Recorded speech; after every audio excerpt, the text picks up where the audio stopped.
दोस्तों, इस ईसाई औरत ने डॉक्टर जाकिर नाइक साहब से 3 ऐसे सवाल किए जो लग रहे थे कि सबसे मुश्किल सवालात हैं, और साथ ही ये कहा कि अगर इन 3 सवालों के जवाबात मुझे मिल गए तो मैं अभी इस भरे मजमे के सामने मुसलमान हो जाऊंगी। नंबर 1, मुसलमान जब हज पे जाते हैं और जमजम और खजूर लाते हैं, और हिंदू जब मंदिर में जाते हैं तो इनको प्रसाद दिया जाता है। इन दोनों में कोई फर्क समझ नहीं आता और मुसलमान इस प्रसाद को बुरा कहते हैं, हराम कहते हैं। क्यों कहते हैं? और मेरा दूसरा सवाल ये है कि हम जिन्स परस्ती क्यों गलत है? हालांकि मर्द मर्द से और औरत औरत से वही सुकून महसूस करता है जो मियां बीवी एक दूसरे से महसूस करते हैं, और हम जिस परस्ती इस्लाम में ममनू है, यानी आप सिर्फ शादी करके ही ये लुत्फ क्यों उठा सकते हैं? और मेरा तीसरा सवाल ये है कि आदम अलैहिस्सलाम और हवा अलैहिस्सलाम को जन्नत में किसी फल के खाने से रोका गया था और उन्होंने हजरत हवा के कहने पे खा लिया था। इसी वजह से आज तक औरतों के जिम्मा लगा दिया गया है कि आपने बच्चा जनना है और इसका दर्द भुगतना है, और इसी वजह से जन्नत से निकाला गया। और अब हम लोग रोटी के लिए खूब कोशिश और मेहनत करते हैं, हालांकि वहां खाना हमें मुफ्त मिला करता था। क्या ये दुरुस्त है कि औरतों को बच्चा जनने की तकलीफ इसी वजह से दी गई थी क्योंकि उन्होंने हजरत आदम अलैहिस्सलाम को वर्गलाया था? इसका सही जवाब क्या है? जवाब में डॉक्टर जाकिर नाइक साहब ने सवाल दोहराते हुए फरमाया कि बहन का अच्छा सवाल है आपका पहला सवाल कि प्रसाद और जमजम में क्या फर्क है। प्रसाद का जो हिंदू किताबों में लिखा हुआ है वो ये है कि प्रसाद अल्लाह को खिलाने के तौर पे दिया जाता है, यानी हिंदू जब प्रसाद देता है तो उसकी सोच ये होती है कि मैं ये खाना अल्लाह को दे रहा हूं। और अल्लाह ताला कुरान में फरमाते हैं सूरह अनआम में चैप्टर नंबर 6 में आयत नंबर 14 में कि अल्लाह सबको खिलाता है लेकिन उसे किसी के खाने की जरूरत नहीं है। किस इंसान की जुर्रत है कि वो अल्लाह को खाना खिला सके? और अल्लाह ताला 4 जगह ऐसी हैं जहां फरमाता है कुरान पाक में कि जो खाना अल्लाह के गैर से नामजद किया हुआ हो ये खाना हराम है, तो प्रसाद गैरुल्लाह से नामजद होती है इसीलिए हराम है। और अगर कोई मुसलमान हज और उम्रा के लिए जाता है तो वो खजूर या जमजम लाता है तो कोई ये नहीं कहता कि हम जमजम या खजूर अल्लाह को खिला रहे हैं। सऊदी अरब का मेन फल खजूर ही तो है। जब आप जाते हैं वहां तो खजूर आप गिफ्ट के तौर पर लाते हैं। कोई मुसलमान ये नहीं कहता कि ये खजूर मैं अल्लाह ताला को खिला रहा हूं। और ये ज़हन में रहे कि खजूर बहुत उम्दा ग़िज़ा है और सेहत के लिए बेहतरीन और मुफीद है। और अगर हिंदू भी प्रसाद के तौर पर खजूर देगा ना तो भी खजूर खाना हराम हो जाएगा क्योंकि ये अल्लाह के गैर से नामजद है। यह है हिंदू और मुस्लिम में बड़ा फर्क कि हमारा अकीदा है कि अल्लाह ताला को किसी भी खाने की चीज की जरूरत नहीं, हम इंसानों को खाने की जरूरत है। आपका दूसरा सवाल था कि हम जिन्स परस्ती क्यों गलत है कि मर्द मर्द से और औरत औरत से सेक्स करे तो लुत्फ ही लेना है ना, तो ये क्यों हराम है? बहन, कुरान पाक में अल्लाह ताला फरमाता है सूरह असरा में आयत नंबर 32 में कि जिना के करीब मत जाओ क्योंकि ये बेहयाई और बुरा रास्ता है। और इसी तरह अल्लाह ताला ने सूरह आराफ में फरमाया सूरह नंबर 7 आयत नंबर 81 में कि तुम मर्दों से जिना करते हो औरतों को छोड़कर, बल्कि तुम हद से तजावुज करने वाले हो, यानी इस्लाम ने जो पाबंदी लगाई है इस पाबंदी को तोड़ने वाले हो। इसका साफ मतलब है कि इस्लाम में हम जिन्स परस्ती हराम है और मियां बीवी के दिल में एक दूसरे के लिए मोहब्बत और मेहरबानी रख दी है। बेशक गौर करने वालों के लिए इसमें इबरत है। लिहाजा कुरान की रूह से हम जिन्स परस्ती से सुकून मिलना ये झूठ है। और हम जिन्स परस्ती में लव तो होता नहीं, मोहब्बत तो सिर्फ मियां बीवी के दरमियान ही हो सकती है। और साइंस भी कहती है कि हकीकत में इंसान हम जिन्स परस्ती को नापसंद करते हैं। आप ये मफरूजा बना सकते हैं कि वो तो अपनी पसंद से हम जिन्स परस्ती कर रहे हैं तो आप इन पे एतराज क्यों करते हैं? तो इसका सही जवाब यह है कि हमारे खुदा ने हमें इसकी इजाजत ही नहीं दी, बल्कि हमें इजाजत तो सिर्फ शादी की ही है और बीवी से सेक्स करने की इजाजत है। और ये सेक्स करने की ख्वाहिश इतनी ज्यादा क्यों है? ताकि आप शादी करें और शादी के बगैर रह न सकें। और जब आप शादी के बगैर रहेंगे नहीं तो औलाद होगी और क़यामत तक इंसानों का सिलसिला जारी रहेगा। हम जिन्स परस्ती में बच्चे कहां से पैदा हो सकते हैं? और मोहम्मद सल्लल्लाहु अलैहि वसल्लम ने तो एक और अजीब बात भी फरमाई है कि अगर आप बीवी से सेक्स करते हैं ये भी इबादत है क्योंकि आप हराम नहीं कर रहे। आज साइंस हमें कहती है कि जो लोग शादी करते हैं और जो लोग हम जिन्स परस्ती करते हैं तो शादी वाले लोग हम जिन्स परस्ती वालों से अच्छी जिंदगी गुजार रहे हैं क्योंकि शादी की वजह से आप में मोहब्बत होती है और सुकून मिलता है। आज अगर हम यूरोप को देखते हैं तो वो जब चाहते हैं कि किसी भी औरत से शादी के बगैर सेक्स करें तो फिर क्या होता है? इनकी प्यास बुझती ही नहीं। लिहाजा ये लोग कहते हैं कि प्यास बुझाने के लिए अब हम जिन्स परस्ती करो ताकि ये प्यास बुझ जाए। लेकिन जब आप अल्लाह ताला का कानून तोड़ेंगे तो आप कैसे अपनी प्यास बुझा पाएंगे? ये हो ही नहीं सकता। लिहाजा इस्लाम भी हम जिन्स परस्ती से रोकता है और ईसाईयत भी हम जिन्स परस्ती से रोकती है। सारे के सारे मज़ाहिब हम जिन्स परस्ती के खिलाफ हैं। और ये बात भी तो सच है कि अक्सरियत जीत जाती है, लेकिन इस्लाम में यह है कि सच जीत जाता है। 1996 में मैं जब कनाडा में गया और मैंने पहला लेक्चर शुरू किया तो इश्तिहार लगे हुए थे कि एक आदमी आदमी से किस कर रहा है और लिखा हुआ था कि इन दोनों ने आपस में शादी कर ली है। हालांकि कनाडा का कानून है कि हम जिन्स परस्ती जुर्म है। अभी हाल ही की खबर यह है कि तमाम ममालिक में हम जिन्स परस्ती को जुर्म करार दिया गया है और इंडिया वाले सोच रहे हैं कि हम जिन्स परस्ती को लीगल करार दिया जाए। मैं इनसे कहूंगा कि सही सही होता है और गलत गलत होता है। इसी तरह हम जिन्स परस्ती आपको जन्नत में नहीं ले जाने वाली बल्कि जहन्नम में ले जाएगी। आपका तीसरा सवाल कि हजरत हव्वा ने हजरत आदम अलैहिस्सलाम को वर्गलाया, इसी वजह से जन्नत से भी निकाल दिए गए और इसी वजह से औरत को बच्चा जनने की जिम्मेदारी दी गई और इसी वजह से बच्चा जनने का दर्द औरत भुगत रही है। इसी वजह से आज हम रोटी कमाते हैं और मेहनत करते हैं। बहन, आप ईसाई हैं और हम अगर बाइबल को देखें तो book of genesis chapter number 3 आयत नंबर 23 में कि तुम औरतें क्योंकि अल्लाह की नाफरमानी तुम्हारी वजह से वजूद में आई इसी वजह से तुमको बच्चा जनने का दर्द दिया जाता है, ये बाइबल में लिखा है और तुम्हारी ख्वाहिश ये होगी कि ये काम मर्द करते हैं। तो बाइबल की रूह से हमल औरत को बद्दुआ के तौर पर मिला तो ईसाईयत में सारा कसूर औरत पे डाला जाता है कि हव्वा ने ये किया, हव्वा हवा ने ये किया, हवा ने ये किया अलैहिस्सलाम। अगर आप कुरान को पढ़ेंगी तो किसी एक जगह पे भी अल्लाह ताला ने औरत को या हवा अलैहिस्सलाम को अकेले कसूरवार नहीं ठहराया। हाँ, हर जगह पे कसूरवार दोनों को ही ठहराया है। अगर आप सूरह आराफ को पढ़ेंगी तो आयत नंबर 19 से 27 में लिखा है कि हमने इन दोनों को उस दरख्त से यानी गंदम के खाने से रोका और शैतान ने कसम खा के कहा कि तुम दोनों फरिश्ते हो और उन्होंने खा लिया। फिर अल्लाह ताला ने इनको फरमाया कि हमने तुम दोनों को मना नहीं किया था कि ये दरख्त मत खाओ, और वो दोनों कहने लगे ए रब, हमने अपने ऊपर जुल्म किया, हमें माफ फरमाइए। तो कुरान दोनों को कसूरवार ठहराता है। सिर्फ एक जगह पे फरमाया कि आदम ने नाफरमानी की, हजरत हवा को भी अकेले नाफरमान कहीं भी नहीं ठहराया। लिहाजा इस्लाम की रूह से हजरत आदम और हजरत हवा अलैहिस्सलाम दोनों कसूरवार हैं, और बाइबल सिर्फ हजरत हवा पे वजन डालती है क्योंकि इसमें तहरीफ हुई है और कुरान में तहरीफ नहीं हुई। और अगर आप कुरान में पढ़ेंगी तो हमल औरत के लिए बद्दुआ नहीं बल्कि जिंदगी है। सूरह निसा आयत नंबर 1 में फरमाया कि अपनी औरतों का ख्याल रखो, अपनी औरतों के बारे में डरो। और सूरह अहकाफ आयत नंबर 15 में है कि हमने इंसान को अपने माँ बाप से एहसान वाला मामला करने का हुक्म दिया क्योंकि उसकी माँ ने हमल की तकलीफ उठाई और पैदा करने की तकलीफ उठाई। इसी वजह से इस्लाम कहता है कि बच्चा अपने माँ बाप की इज्जत करे, स्पेशली माँ की। इसी वजह से हजरत मोहम्मद सल्लल्लाहु अलैहि वसल्लम ने फरमाया बुखारी शरीफ में जिल्द नंबर 8 में बाब अहज़ाब में चैप्टर नंबर 2 में हदीस नंबर 2 में एक सहाबी ने जब अर्ज की कि मैं अपने माँ बाप में से किसके साथ अच्छा सलूक करूं, तो आप सल्लल्लाहु अलैहि वसल्लम ने फरमाया कि आप अपनी माँ से। फिर उसने कहा कि मैं किसके साथ अच्छा सलूक करूं, तो आपने दोबारा फरमाया कि अपनी माँ से। फिर उसने कहा कि मैं किसके साथ अच्छा सलूक करूं, तो आपने फरमाया अपनी माँ से। फिर उसने चौथी मर्तबा कहा कि मैं किससे अच्छा सलूक करूं, तो फिर आपने फरमाया बाप से। तो माँ को 3 बार में तरजीह हुई, चौथी बार आपने बाप का नाम लिया। तो गोल्ड मेडल और सिल्वर मेडल और पीतल का मेडल सभी माँ को मिले हैं। फिर बाप की बारी है। तो खूब तालियां बजी। तो हमल और बच्चा पैदा करना इस्लाम में जिंदगी है या नहीं? और जब बच्चा जनने का काम अल्लाह ने औरत को दिया तो कौन है जो मत से बच्चा जनवा सके? सिस्टर कोई है ऐसा? शायद मैंने आपके सवालों का जवाब दे दिया होगा। तो बोली हाँ। तो डॉक्टर जाकिर नाइक साहब ने कहा कि क्या आप मानती हैं कि अल्लाह एक है? तो बोली हाँ। तो आप अब इस्लाम कबूल करना चाहती हैं? तो बोली हाँ। तो क्या आप ईसा अलैहिस्सलाम को खुदा मानती हैं? बोली नहीं। तो आप क्या मानती हैं? तो बोली मैं पैगंबर मानती हूँ। आप मानती हैं कि हजरत मोहम्मद सल्लल्लाहु अलैहि वसल्लम आखिरी पैगंबर हैं? तो बोली हाँ। क्या आप पे कोई जबरदस्ती कर रहा है कि आप इस्लाम कबूल करें? क्या किसी ने आपको पैसा देकर इस्लाम कबूल कराया है? बोली नहीं। आगे सुनिए शहादा और कमेंट करके बताएं कि डॉक्टर जाकिर नाइक साहब का जवाब कैसा था। शुक्रिया। अस्सलाम वालेकुम।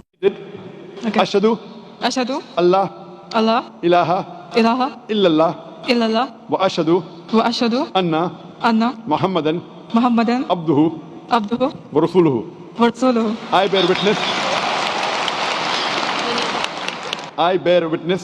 bear witness that there is no God but Allah, and I bear witness that Prophet Muhammad is the messenger and servant of Allah. MashaAllah.